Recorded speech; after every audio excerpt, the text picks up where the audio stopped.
So the process of normalization. Till now we have seen what is functional dependency. Okay. What are inference rules? What is trivial functional dependency, partial, full functional dependency, transitive functional dependency. Along with that, the attribute closure identify the keys, super key, candidate key and primary key with the help of calculating the attribute closure. All these things are there. Now we are going to use in normalization. The types of functional dependencies: partial, full, trivial and the transitive. So these are used in the normal form for the process of normalization.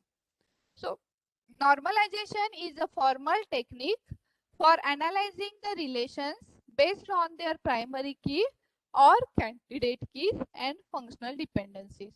Only the first normal form is not using the functional dependency. Remaining all the normal form depend upon the functional dependencies. So 1NF, 2NF, 3NF, BCNF, 4NF, 5NF, these all we are going to study. Only higher normal forms, after that whatever we are not going to study here. 1NF to 5NF now we are going to study. So three normal forms were initially proposed, called, is the history I am going to tell you, normalization. Three normal forms were initially proposed, called the first normal form 1NF, second normal form 2NF and third normal form 3NF. Subsequently, R bias chord and EF chord, R bias and EF chord, these are the name of the scientists, introduced a stronger definition of third normal form called bias chord normal form, BCNF. It is a stronger definition of third normal form, bias chord normal form in 1974. With the exception of first normal form, all these normal forms are based on the functional dependencies among the attributes of a relation. With the exception of first normal form, all other normal forms are based on the functional dependencies among the attributes of a relation.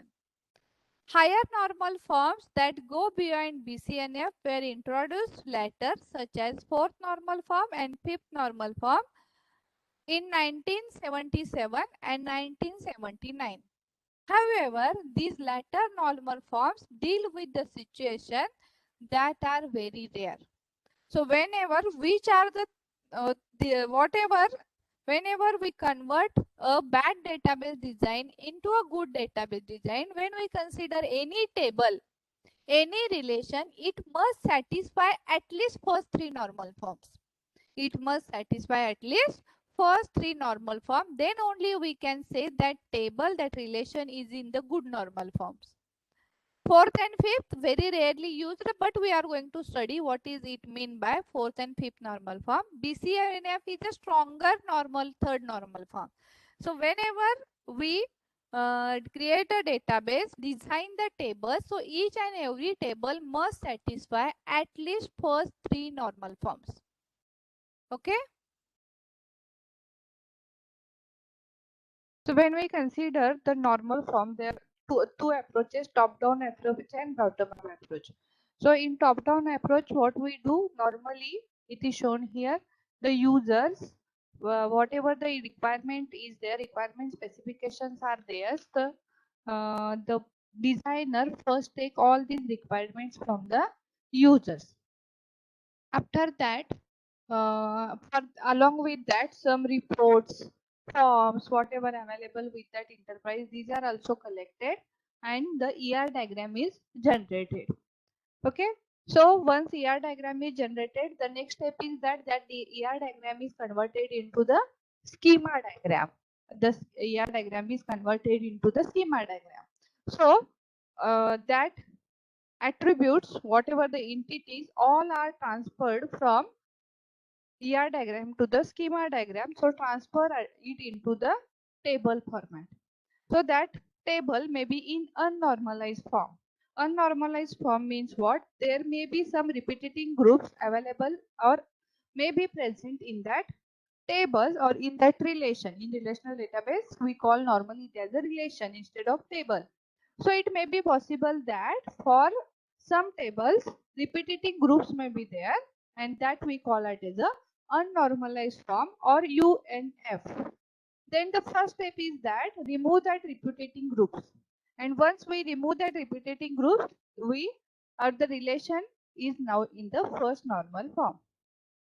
Then if any partial dependencies are exist, after first normal form, we identify the functional dependencies for that each and every relation.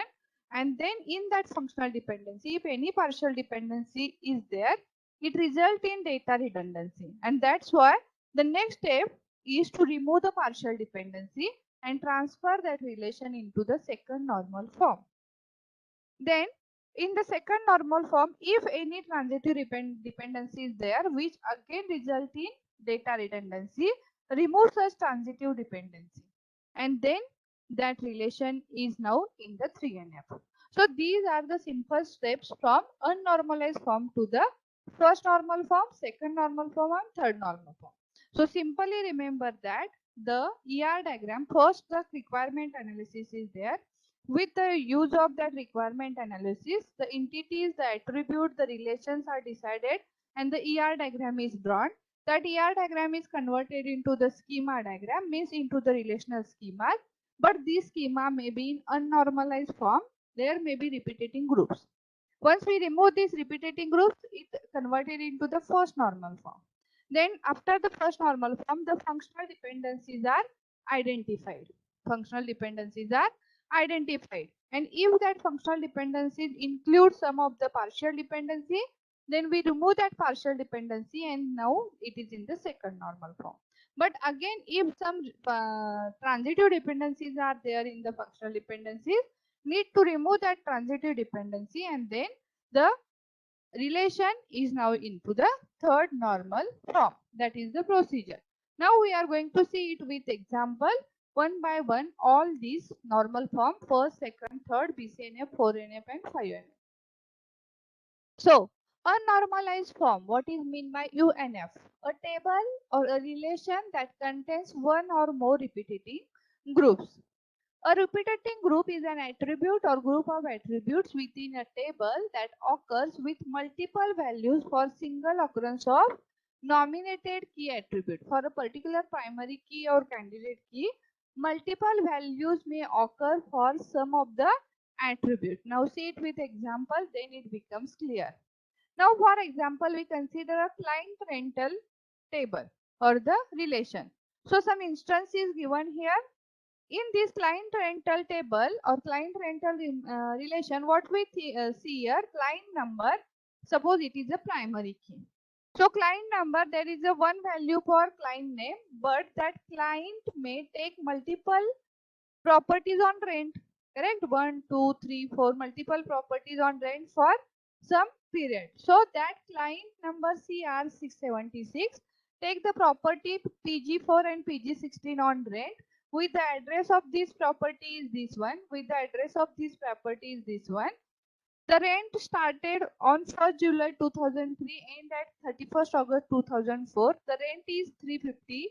Owner, who is the owner of this property? CO 40, and the name of that owner is Tina Murphy. Then the same client has taken another property on rent, that is PG16, with this address from 1st September 2004 to 1st September 2005. The rent of that property is $450. Then the owner name CO93 Tony Shaw. Means the same client has taken multiple properties on rent. So here you can observe the CR5 taken 3 properties on rent. Maybe one property from owner CO40, 2 properties are from Tony Shaw. But the properties are different. So in this way, here the structure of repeating group is here. And which are the repeating groups? Property number, property address, rent start, rent finish, rent owner number and owner name. Why? Because for single client, there are multiple values for each of these attributes. If a particular client take 10 properties on rent for different time period, then for that particular client, 10 values for property number, 10 values for property address, 10 values for rent start in this way. That is known as unnormalized form. or UNFO with repeating groups. Now you can observe here repetition is there, so much redundancy is there in this table. Owner name may be multiple times, the property address multiple times. You can observe, suppose this property is taken by 10 different clients, then address appears 10 times. Rent is same, again the rent appears 10 times, property owner name appears 10 times. It is possible. So here there is so much redundancy is there in this, duplication is there in this table, which is in a normal form because of repeating groups. Now we need to remove these repeating groups. So there are two ways to remove these repeating groups. So to transfer the unnormalized table to first normal form, we identify and remove the repeating groups within the table. So property number, property address, owner number, owner name, rent start, rent finish, rent, all are repeating groups. So there are two common approaches to remove the repeating groups from unnormalized table. What are these two approaches? The first approach is by entering appropriate data in the empty columns of the rows containing repeating data, commonly referred to as flattering the table. Now see, then it becomes easy to understand in this way. So what the same table, whatever we have seen previously, the same is here. Only what we have done, at empty columns we add some repeating, means client number, property number, client name, and in this way. So at a single row there is a single value.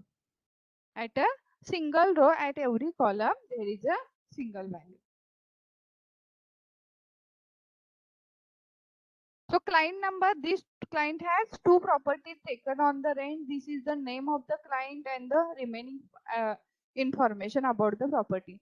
So client number CR 56 taken three properties on rent and the information. What we have done here, we write client number 2 times, client number 3 times, name of the client 2 times, name of the client 3 times.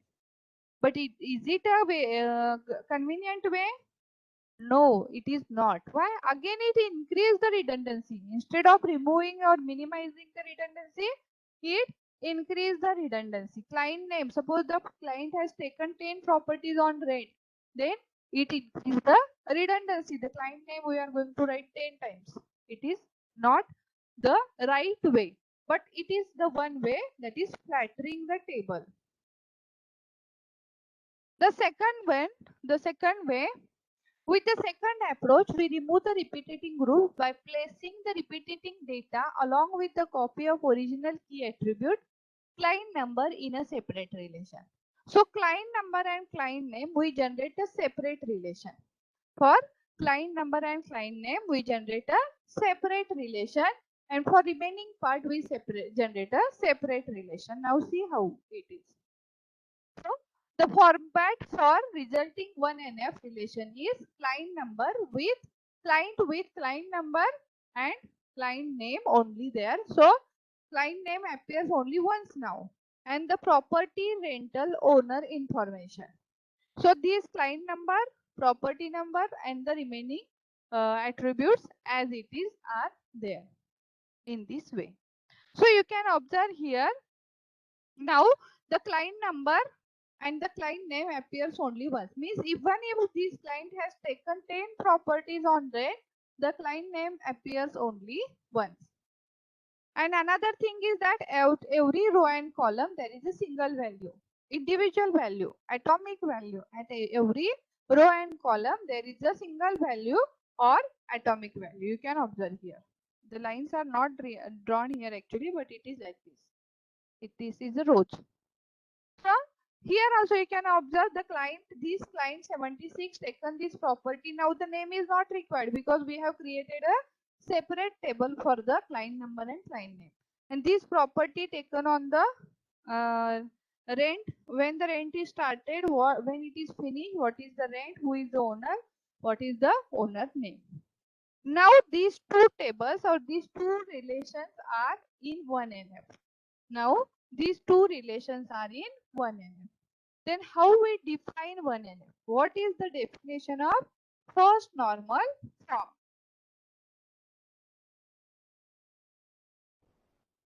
So a relation is in 1NF. Okay, 1NF. A relation in which the intersection of each row and column contains one and only one value, that is atomic value.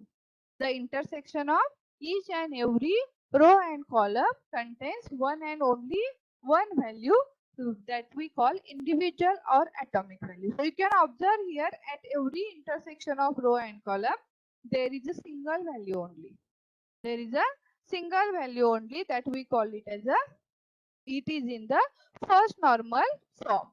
That we call it as a, it is in the first normal form. So the simple definition of the first normal form is the relation or the table is in the first normal form if and only if at every intersection of each row and column it contains only one and one value.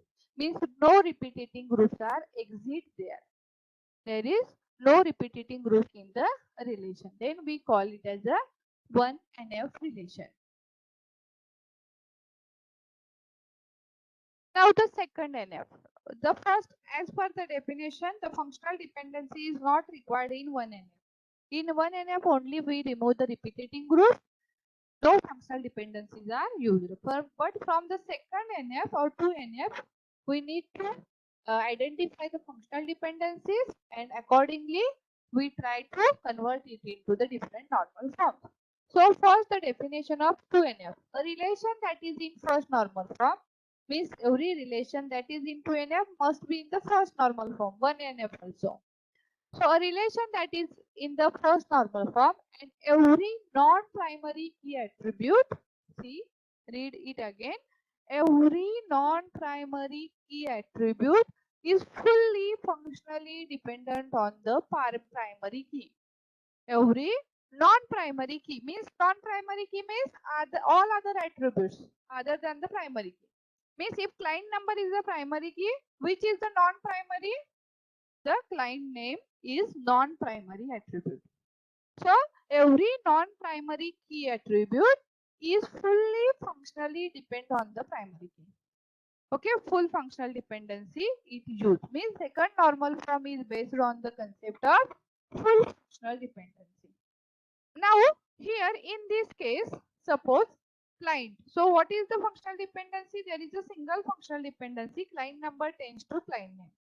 Client number tends to client name, where client number is the primary key. So this relation is in 1NF. Why? Because at every intersection of each row and column there is a unique value, atomic value, and it is in the second 2NF also. Why?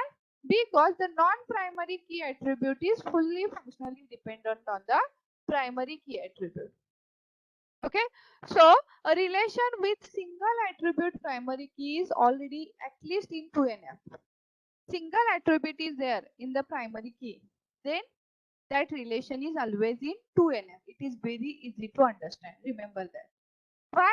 Because it always, we cannot remove it. It is full functional dependency, correct? It shows the full functional dependency, means all non-primary key attributes are fully functionally dependent on the primary key attribute. Means for example, suppose I write here another example, we will see. So in this example or this relation, we can say it is in 2NF. Why? Because the primary key, non-primary key attribute is fully functionally dependent on the primary key.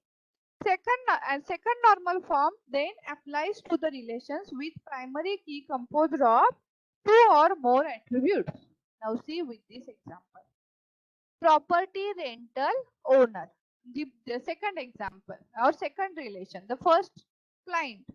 The second one, property rental owner. What are the attributes of this? Client number, property number, client number, property number, property address, rent start, rent finish, rent owner number, and owner name. Now we try to identify the functional dependencies on this property rental owner. The first one, we need to identify the primary key. Can we say client number is the primary key only here? Can we say primary key? Client number is the primary key here? No. Why?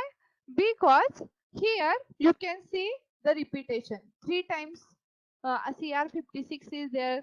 2 times CR76 is there, but the primary key value should be unique. Okay, no repetition. But here it is repetition. That's why client number we cannot say it's a primary key. Now property number. Property number. Can we say the property number as a primary key for this relation?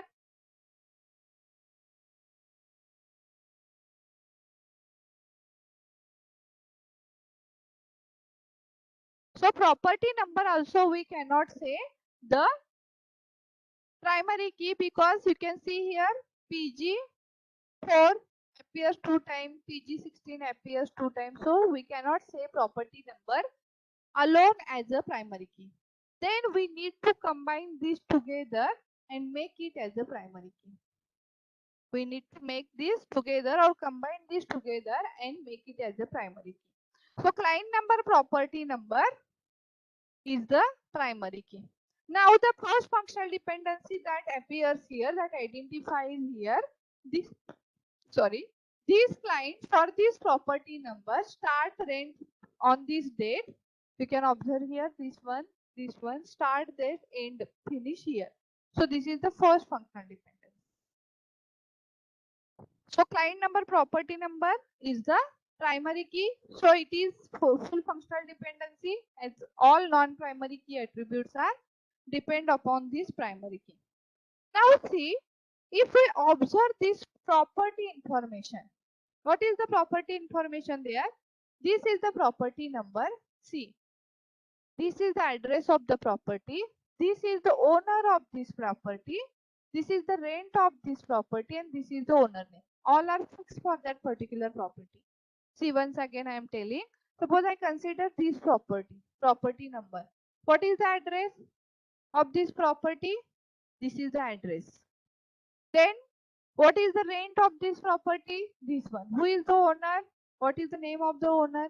So I can say that property number tends to property address, the rent, owner number, and owner name. I can say property number tends to property address, rent, owner number, and owner name. Then if we observe these two attributes, owner number and the name is fixed. For this owner number, this is the name. CO40. CO40 is Tina Murphy. CO93, it is Tony Shaw. CO93, you can observe. Means for this owner number, this owner name is fixed. So here we can say owner number tends to owner name. Third functional dependency we observe here. Owner number tends to owner name. Now that particular client start the rent on the particular date. Okay, the particular client start the rent on that date. So these together we can combine it as a candidate key. Client number, comma, rent start. Suppose this CR76 start the rent. Two, which are functionally depend upon these two candidate keys. For which they start the rent, the property number, property address. When the rent is finished, what is the rent, what is the owner name, what is the owner number and owner name. Similarly, property number and rent start also. Means for this property, the rent started on this day. Who has taken this property on rent? The client number. And when it is finished, that is rent start. When it is finished, that is rent start. So in this way, 5 functional dependencies are identified here on this property rental owner. Now among these 5 functional dependencies, the first one is the primary key. Okay, client number, comma, property number. The attributes which are functionally determined, these are fully functionally depend on it. But if we observe the second one, among these only property number is considered here. Means these attributes are partially depend upon the primary key. These 4 attributes are partially depend upon the primary key, because property number is not the primary key. It is some part or subset of the primary key. See, again I am repeating, property number is not the primary key, it is the subset of the primary key, and that's why the property address, rent, owner number and owner name, these are partially depend on this primary key or partial key. We can call it as a partial key. Means here partial dependency exit. Here partial dependency exit. Owner number, owner name, this is transitive. We'll learn after this. It is transitive. Owner name is transitively depend upon the property number through the owner number. Okay. Now see here. So in functional dependency 1, the property rented attributes rent start and rent finish are fully depend on the primary key. But in the second functional dependency, property address, rent, owner number and owner name, these are partially depend here. Why? Because property number is the partial key, not the full primary key. So here the partial dependency exists. So the identification of partial dependency within the property rental owner relation indicates that the relation is not in 2NF. It is not in 2NF. Because of this, the repetition is there. For this property number, these are repeated. What are repeated? P16, 2 times the address is repeated. Its rent is same, which is repeated 2 times. Owner is same, which is repeated 2 times. Owner name is same, which is repeated 2 times. Means if a particular property is taken on rent by 10 customers, 10 clients, then that property address, rent, owner number, owner name appears 10 times. That property information appears 10 times if that is taken by a different clients 10 times. That 10 times that information occurs means it increase the redundancy. The partial dependency existence increase the redundancy. So to transform the property rental relation into 2NF, to transform the property rental owner in relation into 2NF requires the creation of new relation so that every non-primary key attribute is fully functionally dependent on the primary key. Means where it is partial dependency, the partial dependency is property, correct? Where the partial dependency is there in the property, here it is partial dependency. Okay, so we create a separate relation for the property. We create a separate relation for the property to remove the partial dependency. Now see how it is.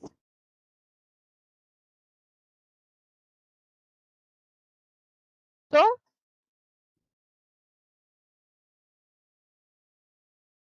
the normalization of 1NF relation to 2NF involves the removal of partial dependency.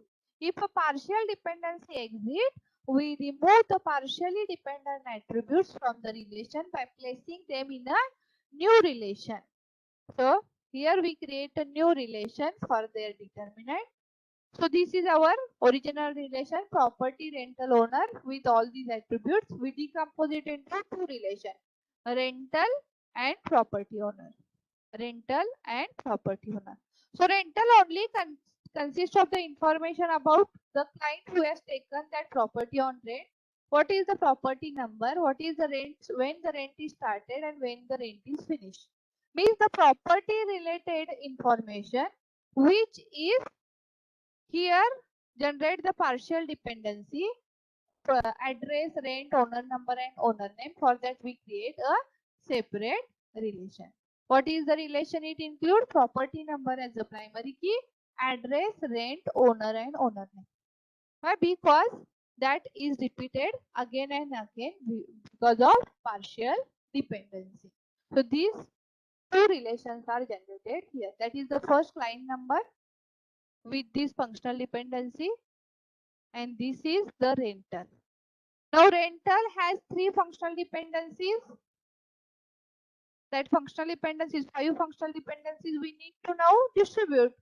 So here 3 functional dependencies on rental, which are these client number, property number. We can say it is a together as a primary key. Rent start, rent finish, functionally dependent on the primary key. fully functionally dependent on the primary. Similarly, rent client number rent start can be a candidate key. Client number rent start, which attributes are depend on it? Property number and rent finish. Client number rent start. So property number, for this property number, this client is taken that property on the rent, and the rent whatever started here finished at that time. Or you can say in opposite way, property number rent start means for that property rent is started for this client and it is finished here. Means all these three are now, three determinants are now candidate key. Among that, it is considered as a primary key. Anyone can be a primary key, but here it is considered client number, property number as a primary key. Now means here this relation is in 2NF. What we can say? This relation is in 2NF because no partial dependency is there. And how we remove it? By creating a new relation, that is property owner. Now, suppose that property is taken by 100 clients, 100 times. The property information appears only once in the table. Which is that table? Property owner table. Which is that table? Property owner table. So you can observe here, previously PG16, it is taken by 2 clients. So the address, rent, owner number, owner name appears 2 times. Suppose this PG36, it is taken by 5 clients at different time period. Then previously it was appears 5 times, the address, rent, owner number and owner name. But now as we create a separate relation with property number as a primary key, no redundancy is there.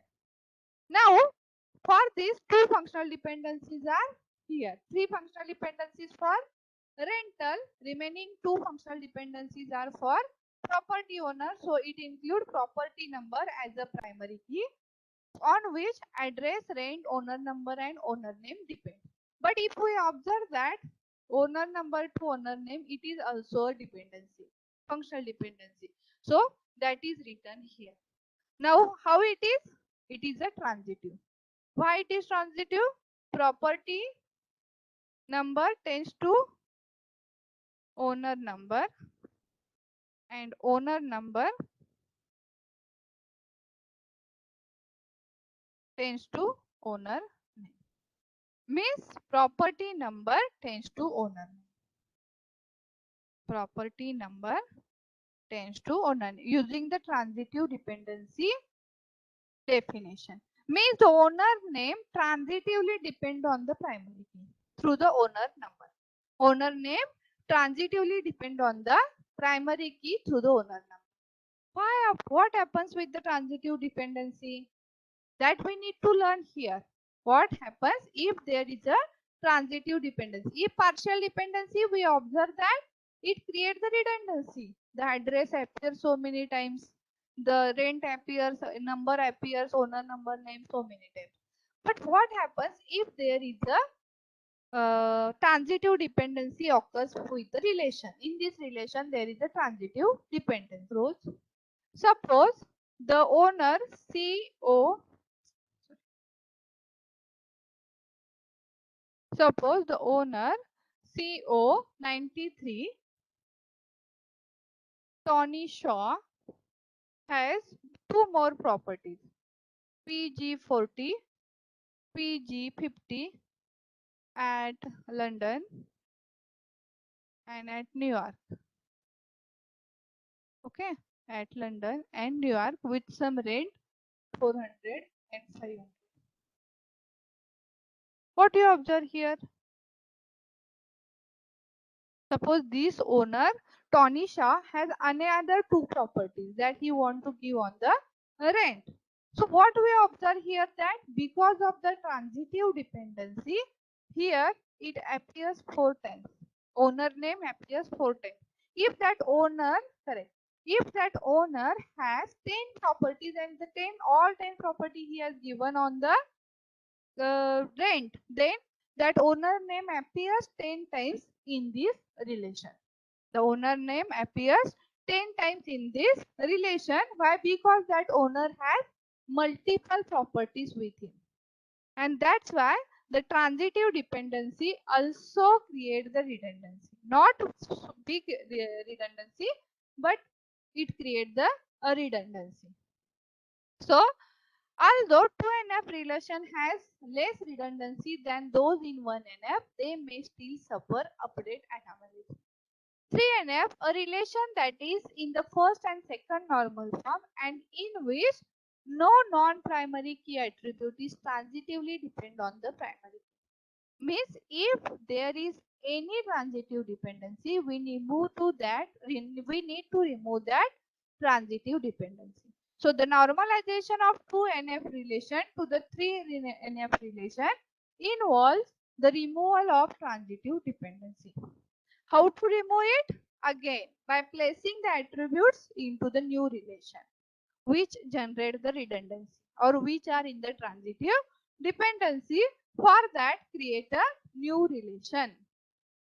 So which relation here we need to create?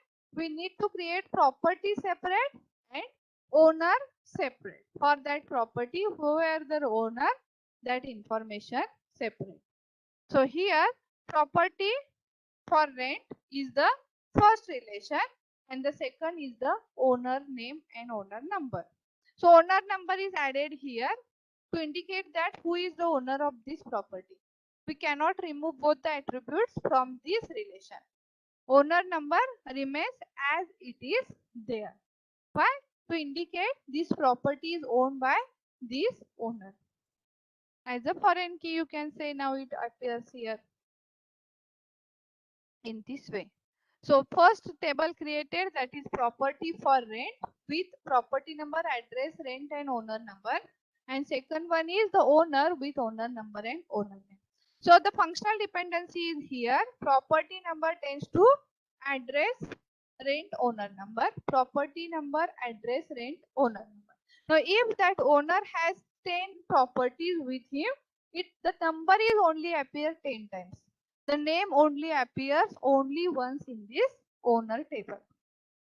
The name appears only once. Even if that owner has 10 properties which are given on rent, the in property for rent owner number is appears only 10 times. But the name appears only once in the owner relation. Means here, again I am repeating, here we can reduce the duplication, but we cannot avoid the duplication, entire duplication. If that owner has 10 properties, then the number appears 10 times. That duplication we cannot avoid. It required there. So always remember, normalization means is to avoid the redundancy. To avoid the duplication, minimize the redundancy, we cannot remove the entire redundancy. In some cases, we require the redundancy also. So in this way, the client rental relation has transformed by the process of normalization into 4 relations. The first, using up to 3 NF we have seen. So in the first NF, what we have done? First in NF with 2 parts, we have divided into 2 parts. Then again this one is divided. First client and property owner renter is there. Okay, I write here again. Client renter. It is first divided into client and property owner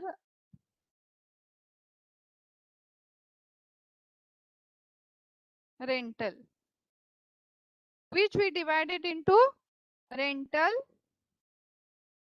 and property owner for rent. Again that divided into property for rent and owner. So in this day, the original table is divided into or decomposed into 4 relations. The original relation is decomposed into 4 relations. These are the four relations. So original relation, if you see, there is so much redundancy. Original relation, you can see there is so much redundancy, but when we apply all the normal forms, then these kind of relations are generated with very less redundancy.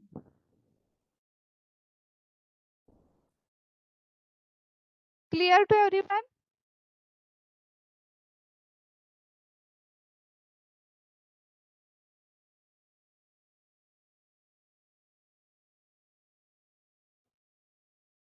Now the next one, that is BCNF, bias chord normal form, we are going to see.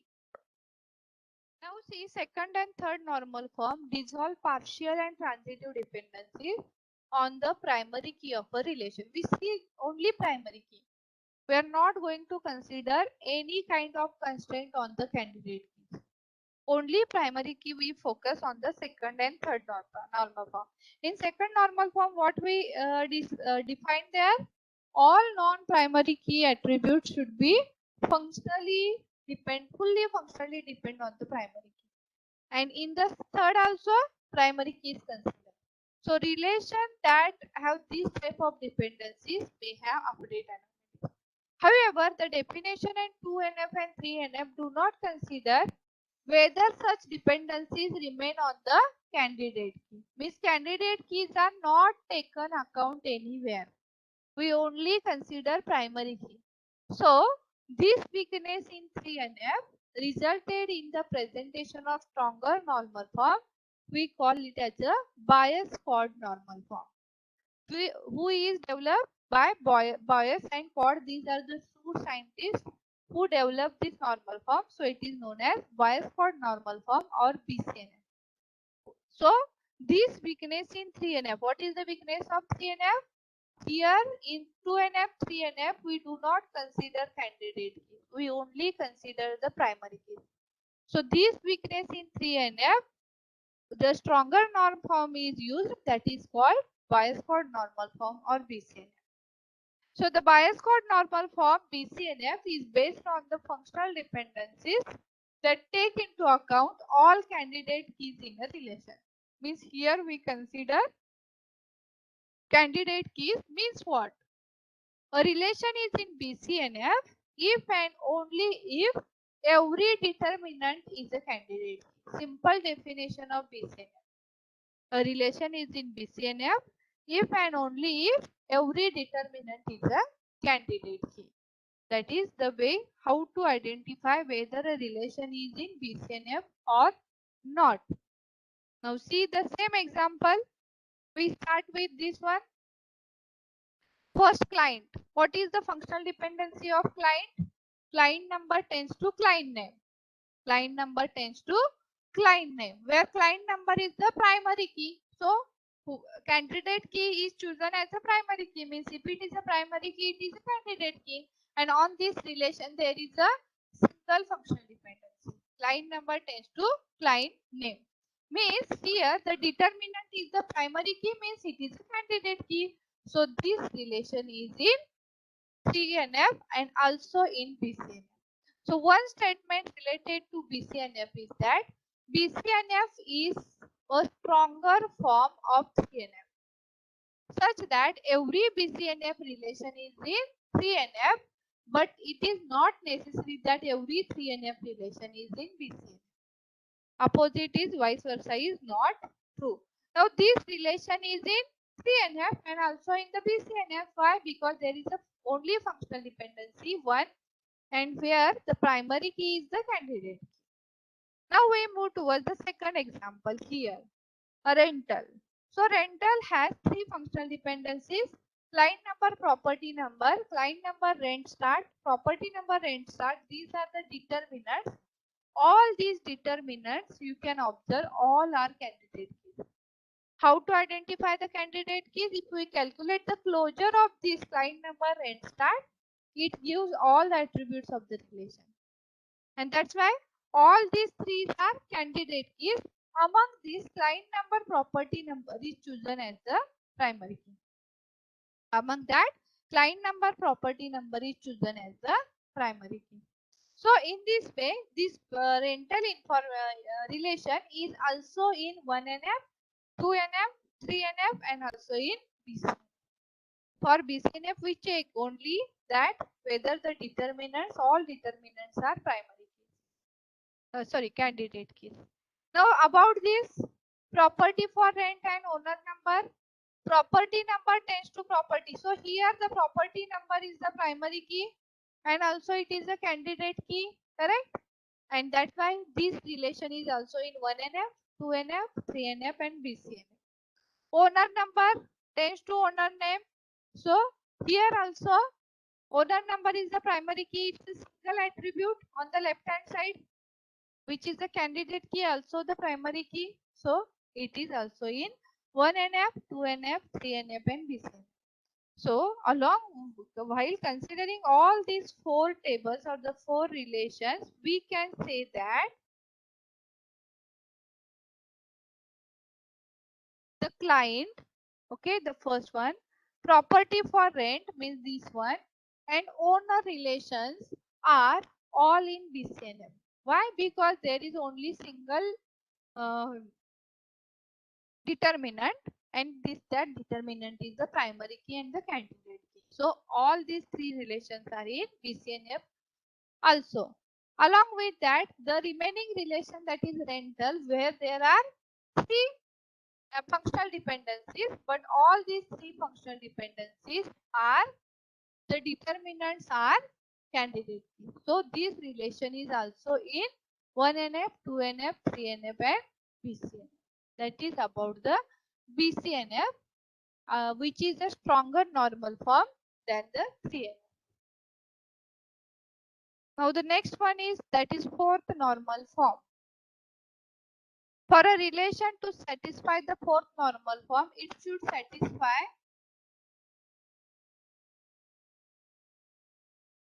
in which it should be in the Bias-Chord normal form and the relation should not have any multi-valued dependency.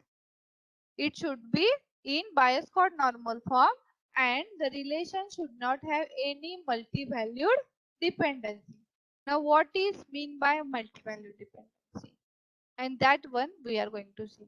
A relation is said to have multi-valued dependency if the following conditions are true. Which are these two conditions? For a dependency A tends to B, if for a single value of A, if there is a dependency A tends to B, for a single value of A, multiple value of B exists, then that table may have multiple value dependency. Also, a table or relation should have at least 3 columns. At least 3 columns. Then only we say it is multi-valued. If there are only 2 columns A, B, then it is not multi-valued. So a relation or table should have at least 3 columns for it to have a multi-valued dependence. And for a relation R with 3 attributes A, B, C, if there is a multi-valued dependency between A and B and A and C, then B and C should be independent of each other. There is no relation between B and C. Means here it is shown the multi-valued dependency like this. B depend on A and also C depend on A, but there is no relation between B and C. So for any relation to have multi-valued, at least these 3 properties should be set, or 3 conditions need to be true. What is the first condition? For a single value of A, there are multiple values of B, or for a single value of A, there are multiple values of C. Also, a table should have at least 3 columns for to have a multi-valued. If there are 3 columns A, B, C or 3 attributes A, B, C, then if A has multiple values B and A has multiple values for C, and B and C, there is no relation between these two. If all these conditions are true for any relation, it is to have multi-valued dependency. Now see with example. Student ID, for the student, the courses are there and hobbies are there. So this student 21 is allocated to these 2 courses. This student has hobby dancing and singing. Is there any relation between course and hobby? No relation between course and hobby. But for this 21, there are two values of courses. There are two values of hobby. And that's why I can say here the dependency is like this. Student ID tends to course and student ID tends to hobby. But there is no relation between these two. Okay.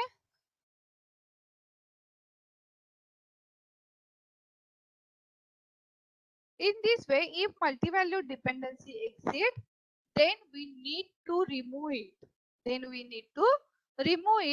How to remove it? Again the same, divide it into or decompose into multiple relations. So student ID and the courses, student ID with the hobbies. Student ID with the courses and student ID with the hobbies. In this way, we can divide it, decompose into two relations if the multi-valued dependency exists. That is about the fourth normal form where multi-valued dependencies are considered. Okay. So fifth normal form, the last that we are going to see here. In the fifth normal form, the joint dependency is considered. So joint dependency means when we decompose a relation into two relations and again we join it together, okay, it should generate the original relation. That we call lossless joint dependency, correct? And lossless join, it is one of the major property of decomposition. So whenever a relation, suppose if the join of R1 and R2, if the join of R1 and R2 over C means C is the attribute which is common in R1 and R2. C is the attribute which is common in R1 and R2 is equal to the relation R. Then we can say that a joint dependency JD exists where R1 and R2 are the decompositions R1 ABC, for example, R2 includes CD of the relation R with the attribute ABCD. Means if the original relation is ABCD with decomposition R1 and R2, R1 has 3 attributes ABC and R2 has 2 attributes C and D. Among that, C is common.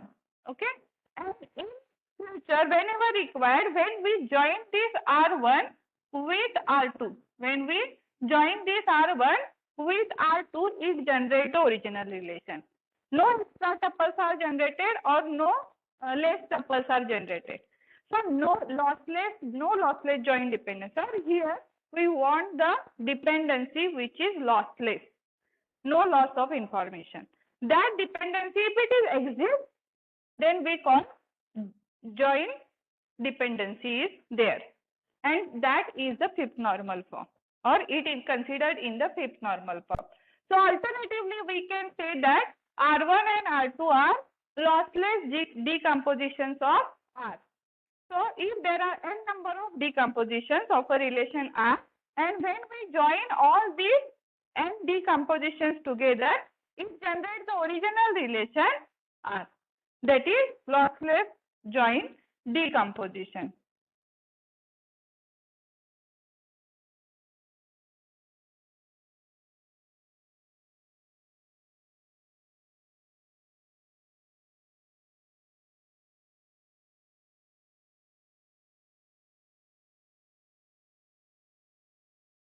Okay. So a relation decomposed into two relations must have lossless joint property, which ensures that no spurious or extra tuples are generated. As the original relation, the same tuples need to be generated when the relations are reunited through the natural join operation. So a relation R is in 5NF. A relation R is in 5NF if and only if it satisfies the main two conditions. The first one is that it should be in fourth normal form. means no multi-value dependency should be there. It cannot be further loss decomposed, means it should be lossless decomposition or lossless joint decomposition. Then here the relation alternative definition, a relation is in 5NF if and only if every joint dependency R implied by the candidate keys of R. So the common attribute which is common, it should be a key, that we are going to see it with example again after this. So the common attribute should be candidate key. If it is, then only we will get the result of lossless joint decomposition, and that is the fifth normal form. It is also known as project joint normal form. Just another name. Okay. So this table is given here with three attributes are there: agent who works for the company and the product which are delivered by that particular agent. Okay. So here, suppose we decompose, you can observe in the previous relation there are some redundancy. The product, the agent name appears 3 times, 4 times. Then this company appears 3 times, 2 times, etc. Means here it is a redundancy. So much redundancy. If there are thousands of rows, then that agent name or the company name, product name may appear multiple times, and we generate the redundancy. So for that, suppose we decompose it into 3 relations. What are these 3 relations? The first one is R1, include only agent and the company. Second one is agent and the product, means the agent work for that company, agent which is associated with that product, deliver that product, and the company who produce that product. So in this way, if we decompose it into these 3 relations, and in future when we reunited it with natural join operations, such as suppose first we join R1 with R3, okay, and the result of this, if we join with R2, it generates the original relation. It generates the original relation. See once again, it decomposes into 3 relations. If we reunited it with the natural join, first we perform the union of R1 and R3, and then that result, if we natural join it with the R2, then it generates the original relation. Means it is the example where it provides lossless joint decomposition. Lossless joint decomposition. And that's why this relation or the decomposition R1, R2, R3, all the 3 relations are in fifth normal form. That is the simple example of fifth normal form. See, fourth and fifth normal form, it is very rarely required and very rarely used. Again, I am repeating that the first 3 normal forms are very important. Whenever we generate any relation, any table, it should suggest at least first 3 normal forms. In very rare cases where multi-value dependencies are there, decomposition is there, in that case, fourth and fifth normal form is considered. Otherwise, first 3 normal forms need to be there for each and every relation. And then only we can say it is in a good normal form. Okay. So that is about the fifth normal form.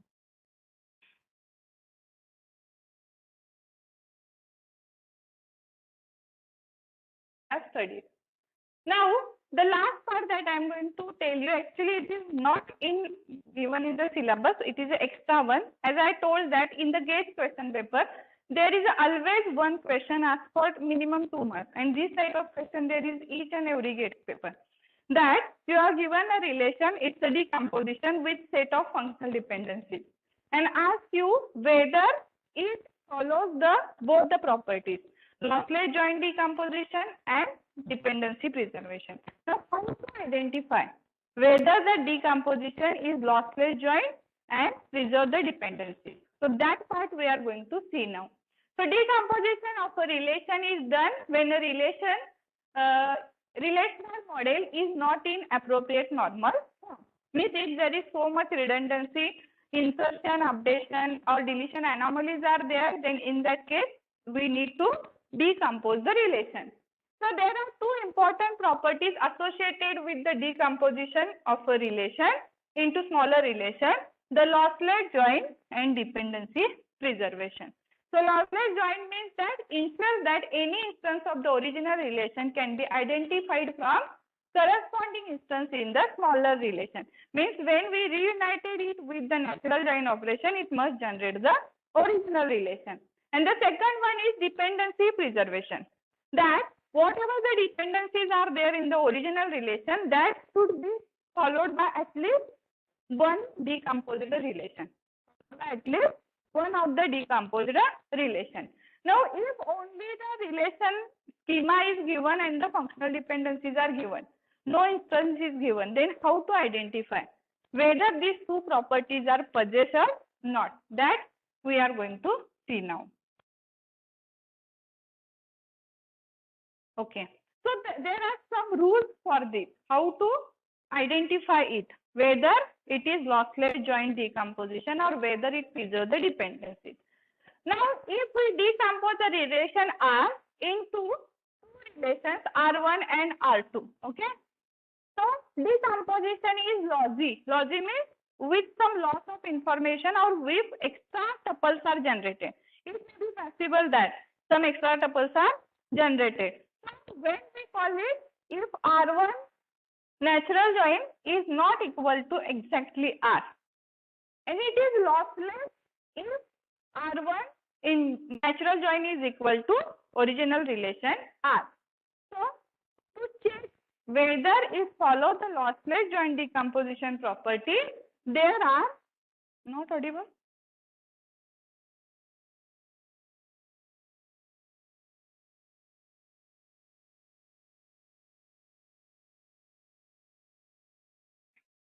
So, there are three rules. There are three rules to check for lossless joint decomposition using functional dependency set. So, which are these three conditions? All the three conditions must be hold. The first condition is that union of the attributes of R1 and R2 must be equal to the attributes of R. Means if R there are A, B, C, D attributes and we decompose it into R1, A, B, C, R2, C, D, then union of it is equal to the attributes of R. And the second, intersection of these attributes must not be null. Means there should be at least one attribute in common. Minimum one attribute should be in common, and that common attribute must be a key for at least one R1 or R2. That common attribute must be a key, candidate key or primary key for R1 or R2. If these three conditions are satisfied, then only we can say that decomposition is a lossless joint decomposition. See, again I am repeating here that union of R1 and R2 must be equal to the attributes of R.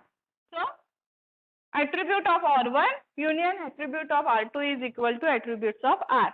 When we make the intersection of these two attributes, it should not be null. At least one attribute should be common. And that common attribute is either a key for one of the two decomposed relations. It should be key for either R1 or it should be a key for either R2. Now see it with example. Okay.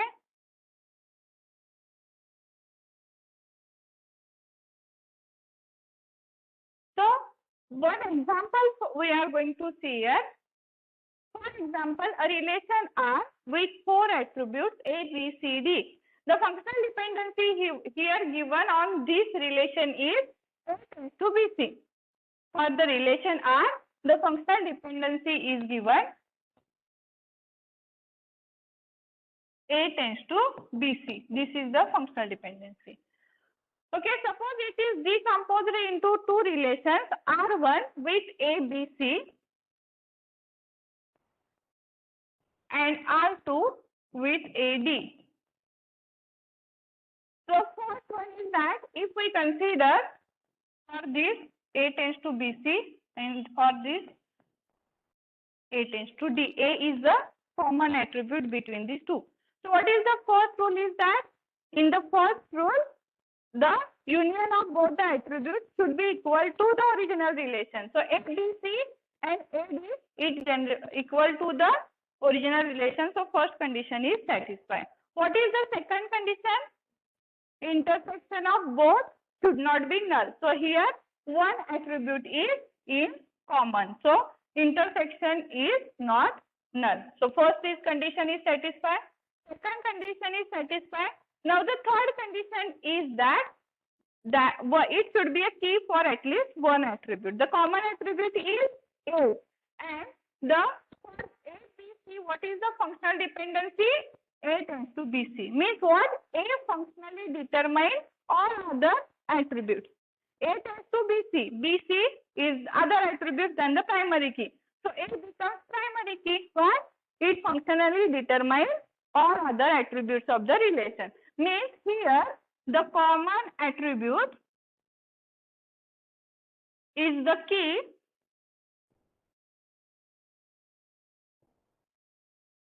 for R1. Means third condition is also satisfied.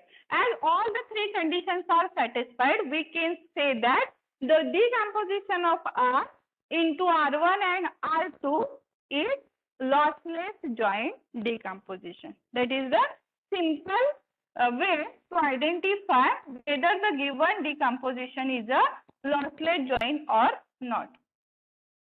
Okay. Now, if we decompose a relation, dependency preservation, that part we are going to see now, whether that preserve the dependency or not. Now, if we decompose a relation R into R1 and R2, all dependencies of R either must be a part of R1 or R2 or must be derivable from the combination of functional dependencies of R1 and R2. Means whatever the functional dependencies are there for the relation R, it should be possessed by either R1 or R2. Okay. In our previous example, the relation R has functional dependency A tends to BC. The relation R1 is ABC and the relation R2 is AD. So A tends to BC. This whatever the functional dependency it is here with relation R1, and that's why it preserves the functional dependency. Whatever the functional dependencies are original relation, it is a part of the relation R1, and that's why we can say that this decomposition is also dependency preserving. Now see another example. Okay, so this type of question normally asked in the GATE question paper. Consider, and this is from the GATE question paper. Actually, this question is from the GATE question paper. I have taken it. Consider a schema R, A, B, C, D with 4 attributes and the functional dependency A tends to B and B tends to D. There are 2 functional dependencies, A tends to B and B tends to D. The decomposition of R is A, B and C, D, R1 and R2. So, the 4 options are given here. Which one is true? The first option is dependency preserving and lossless joint. Both are satisfied. Lossless joint but not dependency preserving. Dependency preserving but not lossless joint. Not dependency preserving, not lossless joint. So first we need to identify whether it is a lossless joint or not.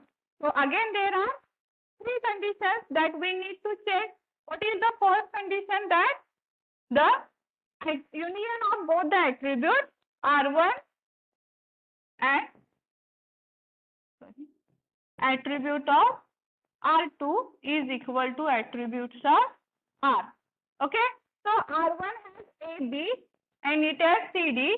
So here if we make its union ABCD. So it satisfies the first condition. Now the second condition. What is the second condition? The intersection should not be null. So what is the intersection here? If we calculate the intersection, it is equal to null, means it not satisfy the second condition. And that's why we stop here. Not going to check the third condition because all the 3 conditions need to be satisfied. But here second condition is not satisfied, means it is not lossless joint. means it is not lossless join. Next, dependency preserving. Now, what dependencies are there on the original relation? A tends to B and C tends to D. If we observe this relation R1, it is AB, means it is satisfied by relation R1. And the second one is CD, means it is satisfied the relation R2. Means both the functional dependencies are satisfied by the decomposed relation. Means it is dependency preserving. So which option is correct here? C option is correct here. Dependency preserving but not lossless join. So these type of simple questions are there, but you need to know the trick how to identify it. It is not actually given in the book. Okay. Now the next another example is there. Whatever I explain, it is here. Okay. So if we consider this example, R, A, B, C, D, functional dependencies, 3 functional dependencies are given and it is divided into 2, decomposed into 2 relations. So for lossless joint decomposition, 3 conditions are satisfied here. The first one is that union of the R1 and R2, attributes of R1 and R2, it generates the original or it is equal to the attributes of original relation. The one attribute is common here, that is C, and C is the primary key of R2 as C tends to D, means D functionally depends upon the C.